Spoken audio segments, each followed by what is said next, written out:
Bismillahirrahmanirrahim. Assalamualaikum warahmatullahi wabarakatuh.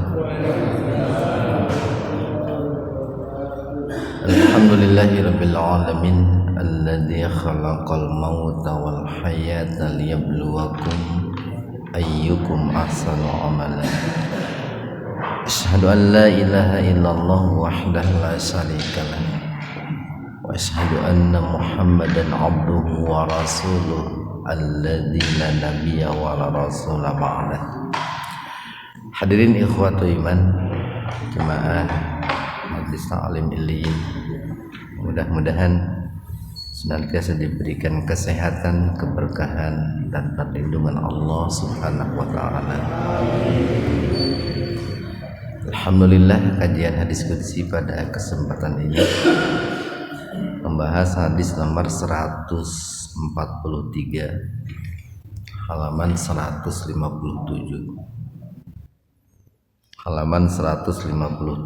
hadis nomor 143. Hadis ini sahih, diriwayatkan oleh Bukhari dan Muslim ya, atau yang sering disebut dengan muttafaqun alaihi, artinya bahwa keduanya baik Bukhari ataupun Muslim itu berittifaq ya, bersepakat akan kesahihan hadis ini. Dan hadis ini dinukil atau bersumber dari seorang sahabat terkemuka yang bernama Abu Hurairah. Beliau menuturkan bahwa Rasulullah SAW bersabda, Allah Subhanahu wa taala berfirman. Jadi kata Rasulullah itu bahwasanya Allah Subhanahu wa taala berfirman. Kita sering sampaikan bahwa hadis qudsi itu adalah firman-firman Allah yang tidak termaktub di dalam Al-Qur'an. Nah, seringkali hadis ini dijadikan sebagai sebuah landasan ataupun dalil akan larangan menggambar, melukis atau membuat makhluk-makhluk yang bernyawa gitu ya. Saya katakan larangan dulu ya, karena kan kalau bicara larangan itu nanti ada dua gitu ya. Ada larangan yang dalam hukum fikih itu jatuhnya kepada haram, ada larangan yang jatuhnya kepada makruh gitu. Jadi tidak semua larangan itu haram. Ada larangan itu yang jatuhnya kepada makruh. Makruh itu dibenci. Dan makruh itu sendiri derajatnya kan bertingkat-tingkat. Ada makruh tanjih ya, makruh ringan gitu. Sering dicontohkan umpamanya makan bawang gitu, makan bawang putih, bawang merah gitu. Karena baunya itu kalau memasuki masjid tentunya itu. Jadi kita makan bawang lalu berkumpul dengan orang banyak sebelum menggosok gigi, ya itu jadi makruh. Ada makruh ab'ad. Makruh ab'ad itu atau sering disebut dengan makruh tahrim, makruh yang hampir mendekati haram, tapi belum sampai ke haram. Nah, jadi hadis ini sering dijadikan landasan atau dalil akan larangan melukis, menggambar atau membuat makhluk-makhluk yang bernyawa. Di sini qala Allahu azza wa jalla, Allah dat yang maha aziz, yang maha gagah, yang maha mulia, wa jalla sama yang maha agung, itu berfirman, wa man, wa dan man siapakah. Jadi ini merupakan istifham itu. Dalam arti istifhamnya itu bukan kalimat tanya positif gitu ya. Tapi ini merupakan kalimat tanya negatif gitu. atau yang sering disebut dengan istifham ingkari ya. Sebuah pertanyaan yang di situ ada sebuah pengingkaran, ada sebuah semacam taubih ya. Taubih itu jadi Allah semacam menyalahkan gitu atau menghinakan. Jadi waman, dan siapakah adlamu yang lebih dolim gitu. Maknanya tidak ada yang lebih zalim gitu ya, atau tidak ada yang paling dolim gitu. Karena adlam itu kan ini disebutnya, kalau dalam ilmu bahasa disebutnya isim tabdil. Ini isim tabdil itu suatu kata yang menunjukkan ini lebih gitu ya. Kalau dalam bahasa kita disebutnya superlatif ini. Waman adlamu, siapakah yang lebih zalim, itu maknanya tidak ada yang lebih zalim. Mimman, min dari man orang, atau mimman bila dibanding dengan orang. Dahaba itu arti asalnya itu pergi itu Pak. Pergi. Biasanya juga dimaknai pergi itu keinginan. Karena ketika seseorang itu pergi ya, biasanya itu berangkat dari keinginan, atau ada keinginan-keinginan yang ingin diwujudkan gitu. Makanya biasanya di Al-Quran terjemah atau hadis itu sering dimaknai itu keinginan. Jadi mimman dahaba, bila dibandingkan dengan orang yang berkeinginan. Yakhluqu, menciptakan, ka seperti, ka itu harfu tasbih itu. Harfu tasbih itu huruf yang berfungsi untuk penyerupaan. Jadi ka seperti khalqi, nah ianya itu kembali kepada Allah Pak. Khalqi, ciptaanku. Jadi siapakah orang yang paling zalim bila dibanding dengan orang yang berkeinginan untuk menciptakan sesuatu seperti ciptaanku. Atau maknanya tidak ada orang yang lebih zalim bila dibanding dengan orang yang berkeinginan untuk menciptakan sesuatu seperti ciptaanku. Nah di sini ada semacam kalimat ini Pak, semacam kalimat illat, pengecualian. Falyakhluqu. Nah, jadi kalau disisipi kalau begini, kalau dia berkeinginan untuk menciptakan itu falyakhluqu, maka silahkan menciptakan darrotan. Darroh itu sesuatu yang ukurannya sangat kecil gitu. Faman ya'mal misqala dzarratin khairan yarah. Maka silakan dia menciptakan sesuatu yang ukurannya sangat kecil gitu. Semacam atom. Atau liyakhluqu. Silakan dia menciptakan habbatan, biji. Atau sa'irotan, butir. Nah sering dimaknai sa'ir itu jagung gitu. Dulu pernah kita bedakan tuh antara biji ya dengan butir. Biji itu biasanya kesananya akan melahirkan yang namanya tumbuh-tumbuhan gitu. Kalau butir biasanya akan melahirkan yang namanya tanaman gitu. Nah, jadi kalau dibahasakan kita begini, di sini Allah membedakan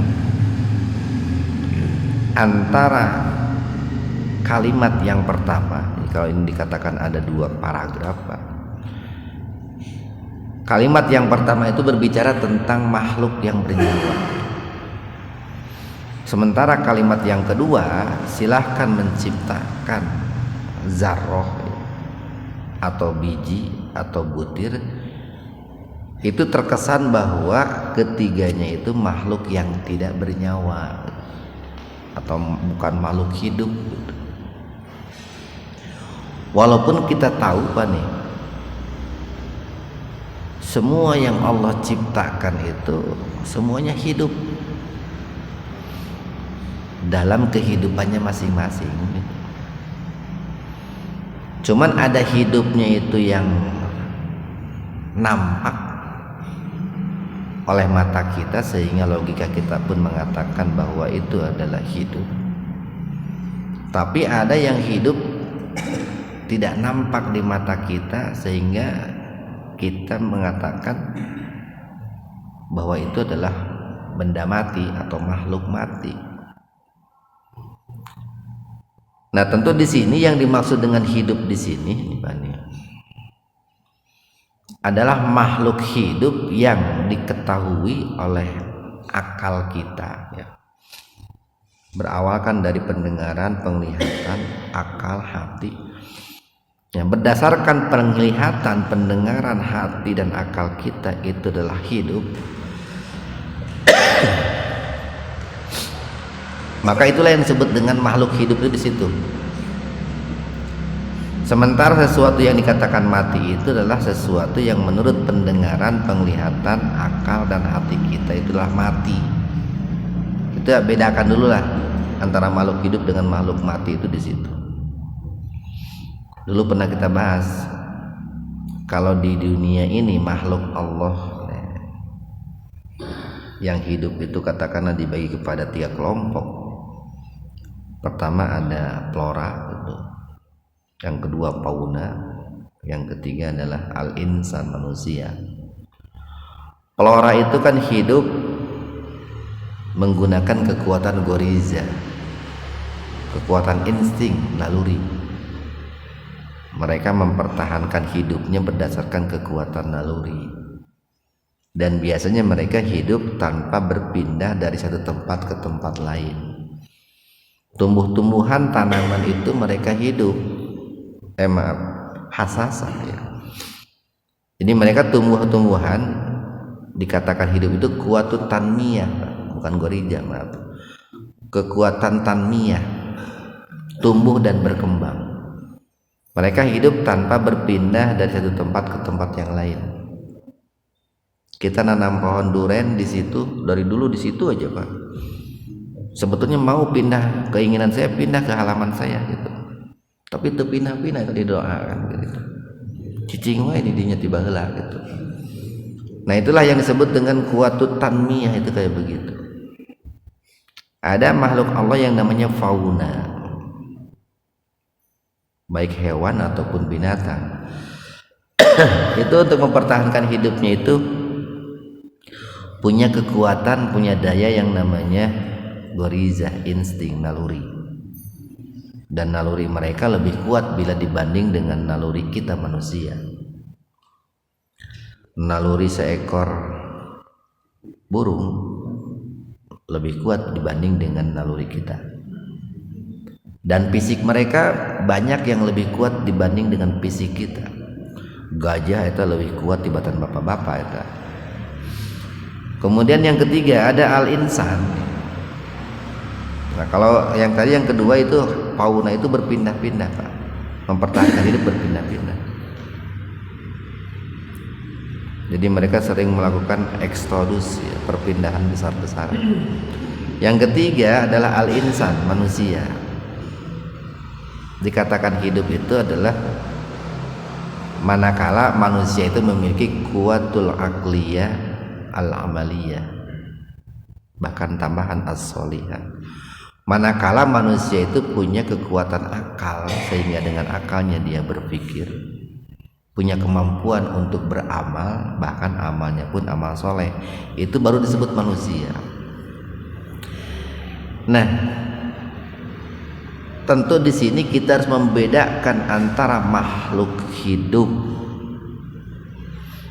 yang bernyawa itu yang dilarang oleh Allah dan Rasulnya untuk digambar, dilukis, dengan makhluk hidup yang oleh Allah dan Rasulnya diperbolehkan untuk digambar dan dilukis.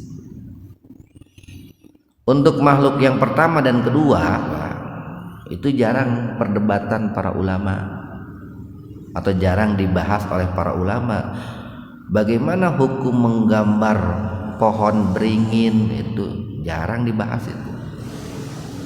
Bagaimana hukum menggambar tanaman jagung, itu enggak pernah dibahas itu. Artinya ulama itu hampir tidak ada yang mengatakan atau hampir tidak ada yang melarang. Hampir tidak ada yang melarang, bahkan tidak adalah ulama yang melarang satu menggambar tanaman atau tumbuhan, yang kedua menggambar, melukis yang namanya hewan ataupun binatang. Jadi seolah-olah atau boleh dikatakan sepakatlah para ulama, tidak ada yang berpendapat dari madhab manapun mengenai larangan menggambar, melukis flora ataupun fauna, itu tidak ada gitu. Makanya banyak Pak tuh di sekolah-sekolah, di pesantren-pesantren, atau bahkan mungkin di kendaraan itu yang namanya gambar-gambar tanaman, tumbuhan, hewan, binatang, banyak. Itu yang pertama. Jadi tidak ada yang mengatakan dilarang, baik haram ataupun makruh, tidak ada tentang menggambar tanaman, tumbuhan, hewan atau binatang.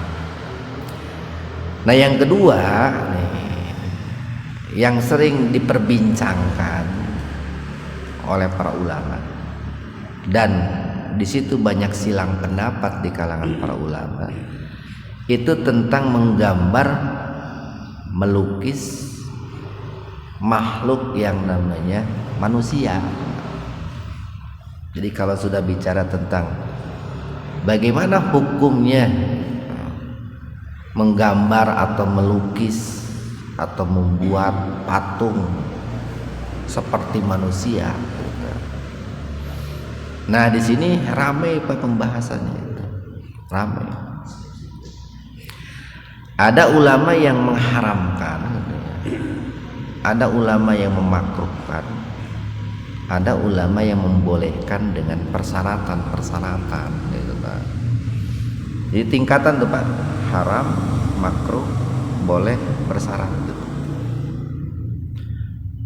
Nah dari mana bisa seperti itu, atau bagaimana kok mereka bisa berbeda pendapat tentang itu? Itu semuanya mereka pakai dalil Pak, pakai dalil, berdasarkan isyarat-isyarat dalil gitu. Mereka punya kesimpulan-kesimpulan. Salah satu dalilnya nih, di sini kan dalil nih, waman adlamu mimman dhahaba yakhluqu ka khalqi. Ini kan larangan nih, tidak ada yang lebih dolim bila dibanding dengan orang yang berkeinginan untuk melukis, menggambar seperti ciptaanku. Maksudnya ciptaan di sini adalah makhluk yang bernyawa seperti manusia gitu. Tapi di sisi lain, di sisi lain bahwa di zaman Rasulullah Sallallahu Alaihi Wasallam waktu itu Siti Aisyah itu punya sater Pak. Sater itu tirai.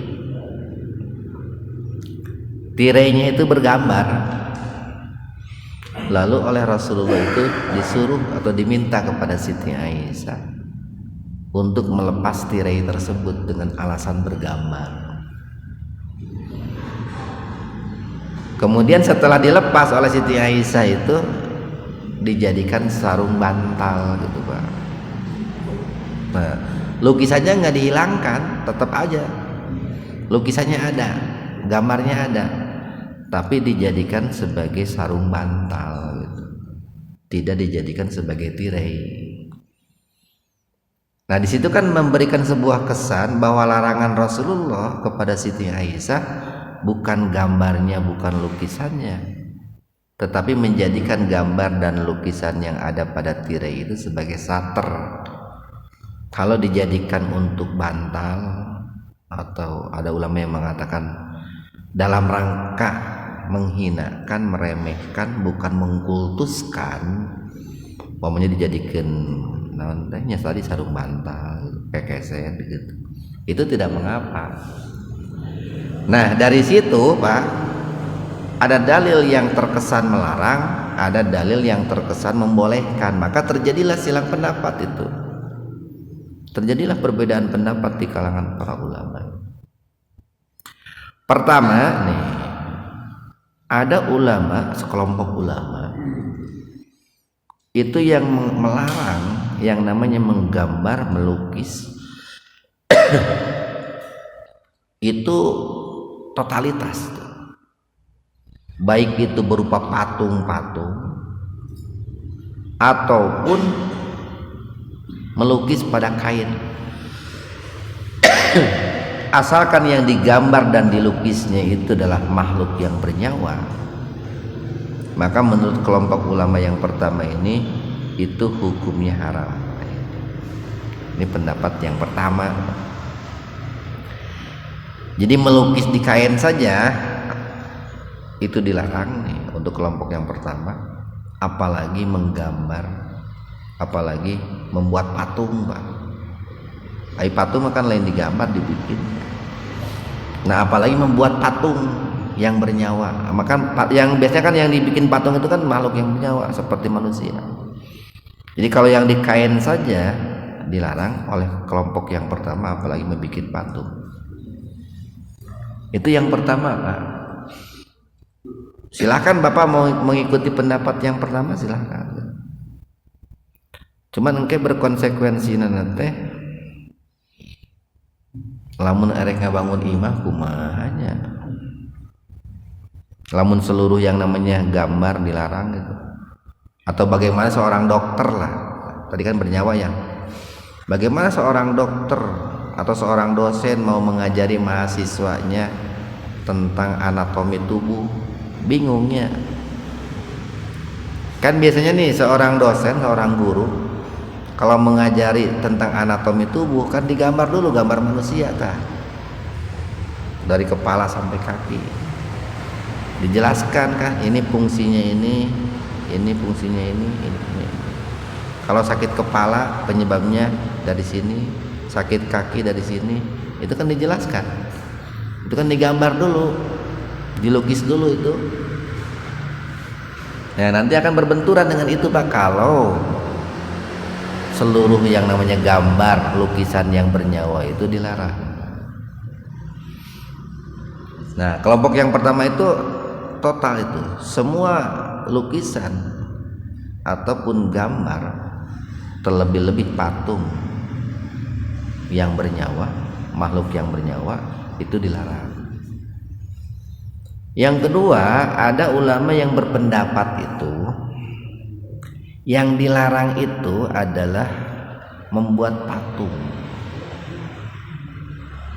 bukan melukis pada kain. Ini ulama yang kedua Pak. Yang dilarang itu adalah membuat patung. Kenapa? Karena berpotensi untuk dipuja, dipuji, disembah. Patung apapun itu katanya. Sementara yang namanya menggambar, melukis pada kain itu tidak mengapa. Ini menurut pendapat ulama yang kedua. Makanya ayeuna geuning Pak, banyak tuh di pesantren-pesantren, di sekolah-sekolah, terutama ketika mengajari anak TK, anak SD, kita kan dilukis tah. Si Ipin yang si Upin kita digambar ya, tapi lain dina kain, dina kertas. Geuning aya gambar seorang ibu lagi menasehati anaknya. aya gambar anak lagi mencium tangan bapaknya ibunya, eta kan digambar, eta makhluk bernyawa tak anak yang ibu teh jeung bapak. Nah, maka ulama yang kedua berpendapat bahwa yang dilarang itu adalah membuat patung, sementara melukis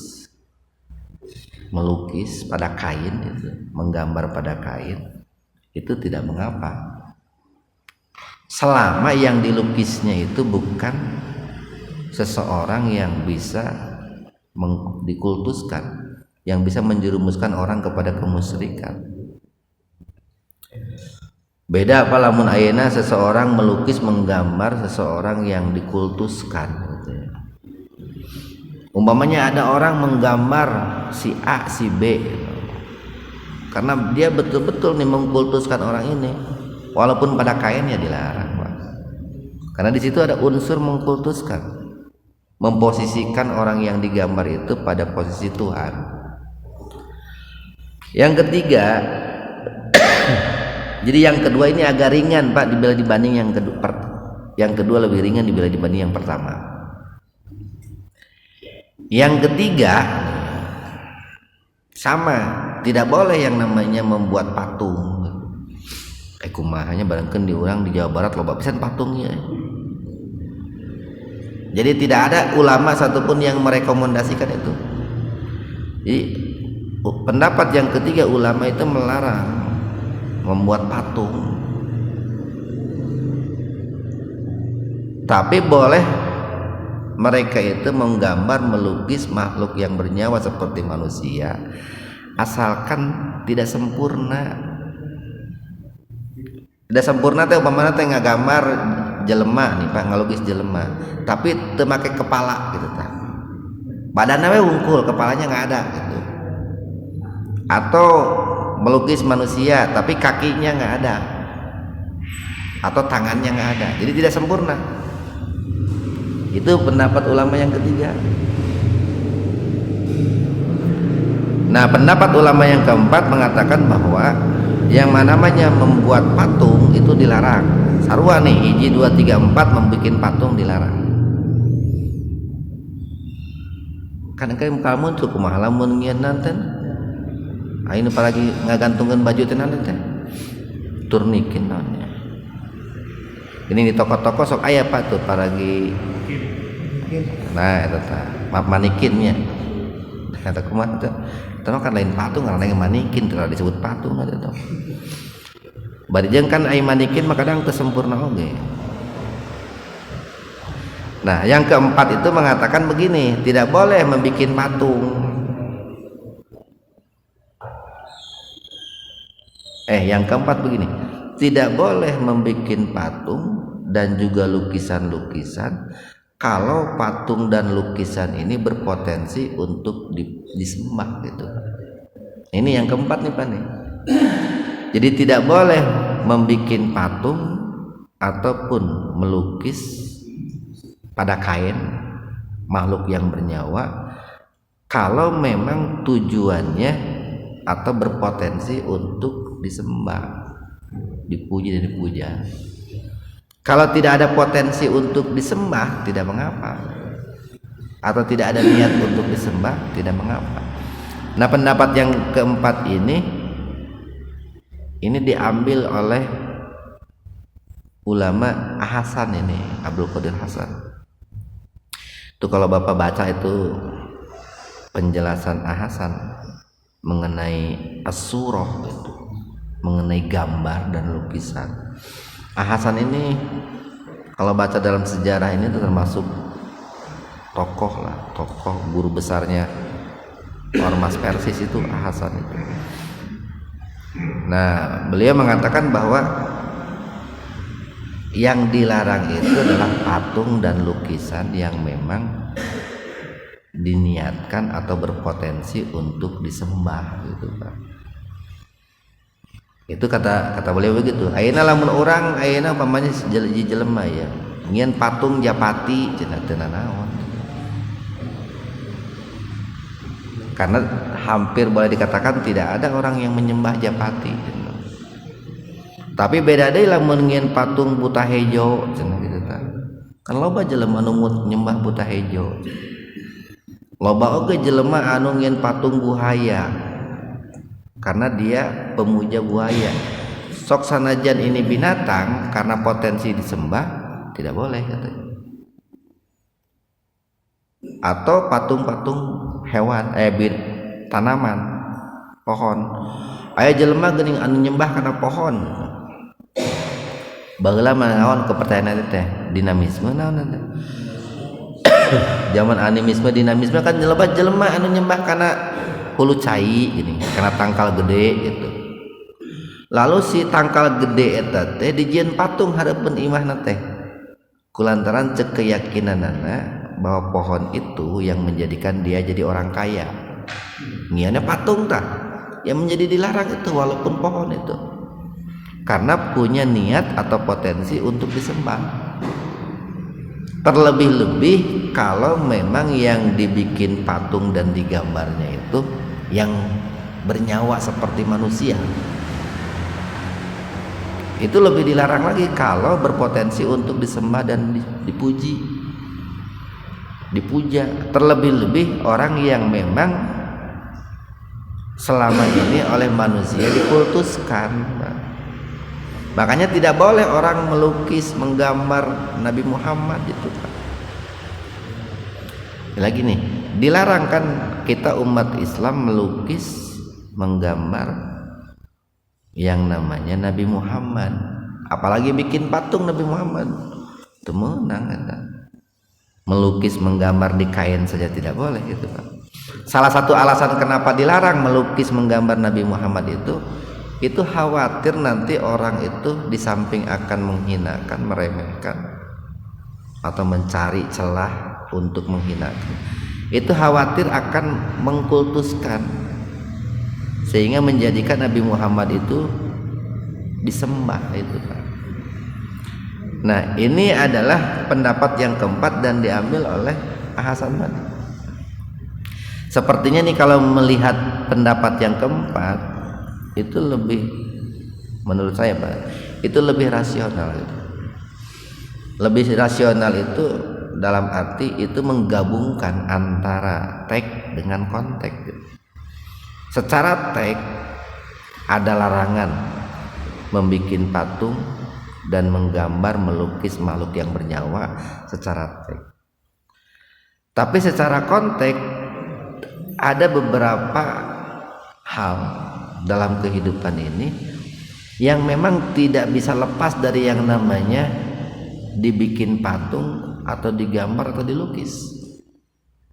Nah, bagaimana yang tidak lepas itu kayak tadi seorang dosen, seorang guru umpamanya di fakultas kedokteran ingin menjelaskan tentang anatomi tubuh manusia, lamun teu dijieunkeun gambar mungkin hese ngajelaskeunana. Itu kan berarti ada kebutuhan di situ. Atau seorang dokter nih ketika akan mengobati pasien, digambar dulu umpamanya, nih penyakit orang ini nih adanya di sini nih.